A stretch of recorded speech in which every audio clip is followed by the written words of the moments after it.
தாவேகா இந்த புது அரசாங்கத்துடைய முதல் பட்ஜெட்டும் இன்னைக்கு தாக்கல் செய்கிறாங்க. சரிங்களா? ஸோ இன்னைக்கு பொது பட்ஜெட், நாளைக்கு வந்து வேளாண் பட்ஜெட். சரிங்களா?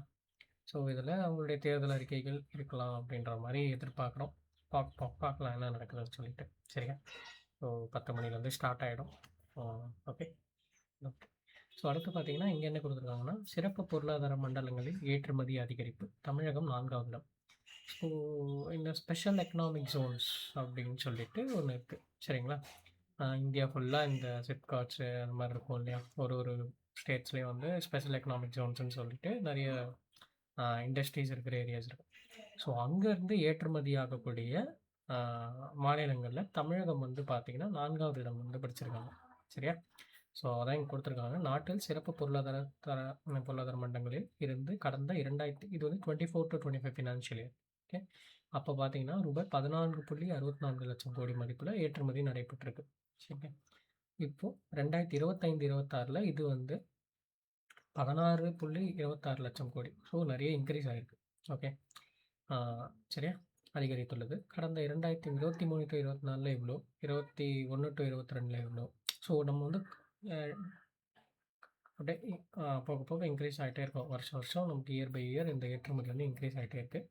ஸோ கடந்த நிதியாண்டில் பார்த்தீங்கன்னா ஏற்றுமதி, அதாவது கடந்த நிதியாண்டுனா 2025 to 26. ஓகே. அப்போ பார்த்தீங்கன்னா கடந்த நிதியாண்டு ஏற்றுமதியில் குஜராத் தான் வந்து ஃபஸ்ட்டு இருக்காங்க. Okay, 4.05 lakh crore. Okay. Second வந்து கர்நாடகம் இருக்காங்க, 2.69. மகாராஷ்டிரா தேர்டு, 2.43. தமிழகம் வந்து 2.12 லட்சம் கோடி. சரியா? ஸோ இவங்க வந்து 4th பிளேஸில் இருக்கோம் நம்ம. சரிங்களா?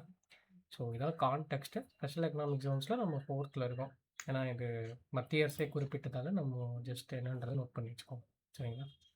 ஓகே. அடுத்து வந்தோம்னா இங்கே பார்த்தீங்கன்னா உறுப்பு மாற்று ஆணைய உறுப்பினர் செயலர் டாக்டர் மனோராஜன். ஓகே, அப்படின்ற நியூஸ் கொடுத்துருக்காங்க. ஸோ தமிழ்நாடு உறுப்பு மற்றும் ஆணைய உறுப்பினர் செயலராக டாக்டர் ஆர் மனோரஞ்சன் நியமிக்கப்பட்டுள்ளார். So organ transportation authority. சரிங்களா? ஸோ இந்த ஒரு ஆணையத்தோட உறுப்பினர் செயலராக, சரியா, அவர் தான் உறுப்பினர் செயலர். இவங்க இதுக்கு முன்னாடி இருந்தவர் பார்த்தீங்கன்னா கோபாலகிருஷ்ணன், அவர் வந்து ரிட்டையர் ஆகிட்டாரு. ஸோ அதனால் இப்போது புதுசாக இவரை நியமிச்சிருக்காங்க. ஸோ ஜஸ்ட் என்னன்றதை கொடுத்துருக்காங்க ஹிஸ்ட்ரி. சென்னையில் வந்து 2008ஆம் ஆண்டு தான் வந்து இந்த ஒரு உறுப்பு மாற்று சிகிச்சை வந்து நடந்துச்சு. அதுதான் இங்கே கொடுத்துருக்காங்க. சரிங்களா? ஸோ 9 வயது சிறுமிக்கு போட்டுக்கிட்டு இந்த சம்பவத்தை பிறகு தமிழக மக்களிடையே இந்த விழிப்புணர்வு வந்து இந்த உடல் உறுப்பு விழிப்புணர்வு தானம் குறித்த விழிப்புணர்வு ஏற்பட்டது.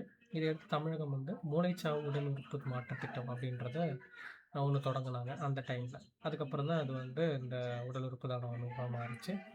ஓகே. அதே மாதிரி பார்த்தீங்கன்னா நமக்கு தெரியும், நேற்று தான் பார்த்து தொடர்ச்சியாக தேசிய அளவில் தமிழகம் இதய மாற்று மற்றும் நுரையீரல் எல்லாத்துலேயுமே ஆர்கன் டிரான்ஸ்போர்ட்லேயும் நம்ம தான் ஃபஸ்ட்டு. ஓகே, டொனேஷன் ப்ளஸ் டிரான்ஸ்பிளான்ட்டில். ஓகே. இதுவரை 10 முறை தேசிய விருதுகளை அங்கே உறுப்பு மாற்று ஆணையம் பெற்றுள்ளார். சரிங்களா? நோட் பண்ணி வச்சுக்கோங்க. இவர் யாருன்றதை நோட் பண்ணி வச்சுக்கோங்க. சரி, அடுத்து வந்தோம்னா ஸ்டேட்மெண்ட்ஸ் எடிட்டோரியல் கூட பெருசாக இல்லை. மொரோக்கோ போயிட்டுருக்கு இல்லையா, வேலையின்மை, பட்டினி, அதை பற்றி தான் கொடுத்துருக்காங்க. ஜஸ்ட் என்னன்றது ஒரு குளோபல் பாலிட்டிக்ஸில் வந்தோன்னா வெயிட் பண்ணி பாருங்கள். சரி, நாடாளுமன்றத்தில் சில முக்கியமான மசோதாக்கள் இருந்துச்சு. என்னென்னு பார்த்தீங்கன்னா, மக்களவையில் பார்த்தீங்கன்னா நிதி ஒதுக்கீட்டு மசோதா நேற்று வந்து ஒரு நிறைவேற்றப்பட்டிருக்கு அந்த கடும் அமளிக்கிடையே. ஸோ என்ன இந்த நிதி மசோதா அப்படின்னு பார்த்தோன்னா, இந்திய ஒருங்கிணைந்த நிதியிலிருந்து நிதி ஒதுக்கீட்டு செய்ய மத்திய அரசுக்கு அனுமதி அளிக்கும் நிதி ஒதுக்கீட்டு மசோதா மக்களவையில் செவ்வாய்க்கிழமை நிறைவேற்றப்பட்டது. ஓகே. ஸோ அதாவது இப்போது கவர்மெண்ட் கிட்ட வந்து கவர்மெண்ட்டோடைய பாண்ட்ஸ்லாம் இருக்கும் இல்லையா, ஸோ அதில் வந்து நிறைய முதலீடு பண்ணுவாங்க. வெளிநாட்டு இவங்களாக இருக்கட்டும், மக்களாக இருக்கட்டும், எல்லோரும் முதலீடு பண்ணுவாங்க. ஸோ அதன் மூலிமா வருமான வரி வந்து ரத்து செய்ய மத்திய அரசு கொண்டு வந்த அவசர சட்டத்துக்கு பதிலாக, அதாவது இதுக்கு வந்து இன்கம் டேக்ஸ் கிடையாது அந்த நம்ம போடுற அந்த இதுக்கு, ஓகே, அந்த முதலீட்டுக்கு. ஸோ அதை வந்து ரீப்ளேஸ் பண்ணுற மாதிரி என்ன பண்ணியிருக்காங்கன்னா, இந்த அவசர சட்டத்துக்கு பதிலாக இந்த மசோதா, ஓகே, நிதி ஒதுக்கீட்டு மசோதா கொண்டு வராங்க.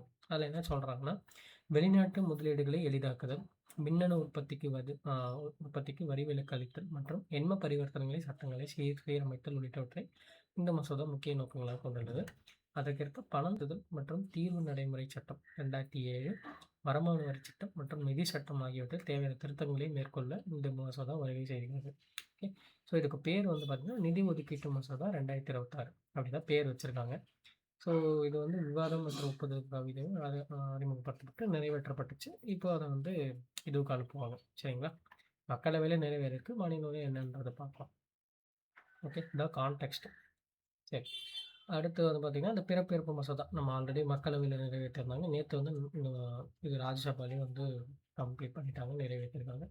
ஸோ நமக்கு தெரியும் 1969ல கொண்டு வந்த இந்த பர்த் டெத் ரெஜிஸ்ட்ரேஷன் ஆக்ட் சட்டம் வந்து பார்த்தீங்கன்னா, ஒரு 1 இயர்க்கு தான் வந்து நம்ம எல்லாத்தையும் வந்து இது பண்ணணும். ரெஜிஸ்டர் பண்ணி வச்சுக்கணும். ஒரு யார் பொறக்குறாங்களோ, இறக்குறாங்களோ நம்ம குடும்பத்தில. அப்படி இது இப்போ 1 இயர் டெட்லைன் முடிஞ்சதுன்னா, நம்ம என்ன பண்ணணும்? அந்த குறிப்பிட்ட அதிகாரிகள் கிட்ட போயிட்டு ஒரு லெட்டர் வாங்கி இது பண்ணுவோம் இல்லையா? ஸோ இப்போ அது வந்து 2 இயர்ஸா எக்ஸ்டெண்ட் பண்ணியிருக்காங்க. சரிங்களா? ஆ 2 ஆண்டுகள். ஓகே. 2 ஆண்டுகள் வந்து எக்ஸ்டெண்ட் பண்ணியிருக்காங்க. அதுக்கப்புறமும் விண்ணப்பிக்காவிட்டால் ஆ இது இவரு மேஜிஸ்ட்ரேட் கிட்ட போயிட்டு, முதல் நிலை குற்றவியல் மேஜிஸ்ட்ரேட் கிட்ட போயிட்டு நம்ம இது பண்ணணும். அவர் பிறப்பிக்கும் உத்தரவு அடிப்படையில் மட்டுமே அந்த பதிவு வந்து மேற்கொள்ளப்படும். சரிங்களா? ஓகே. ஆ அடுத்து வந்தோம்னா, நேத்து நம்ம நிர்மலா சீதாராமன் அந்த மசோதா நிறைவேற்றும்போதே நெறைய சொல்லியிருக்காங்க. என்ன சொல்லியிருக்காங்கன்னா, வந்து ஆ 2029ல இந்தியாவுடைய பொருளாதாரம் வந்து $5 ட்ரில்லியன் வந்து இருக்கும் அப்படின்றத குறிப்பிட்டிருக்காங்க. ஓகே. ஸோ இது வந்து IMF வந்து இந்த மாரி கணிச்சிருக்கிறதா சொல்லியிருக்காங்க. இந்தியன் மானிட்டரி சாரி அ இன்டர்நேஷனல் மானிட்டரி ஃபண்ட் இருக்கு இல்லையா? ஸோ அவங்க வந்து ஒரு முன்னோட்ட அறிக்கை. அவங்க ஒரு வெளியிட்ட ஒரு உலக பொருளாதார கண்ணோட்ட அறிக்கையில வந்து இந்த மாரி சொல்லியிருக்காங்க அப்படின்றத அவங்க தெரிவிச்சிருக்காங்க. ஓகே. ஸோ என்னன்றத நோட் IMF டேட்டான்றதுனால நோட் பண்ணி வச்சுக்கலாம். சப்போஸ் கேட்டாங்கன்னா என்ன பண்றது? ஓகே. அடுத்து வந்தோம்னா, வேற எதுவும் பெருசா செய்திகள் இல்ல.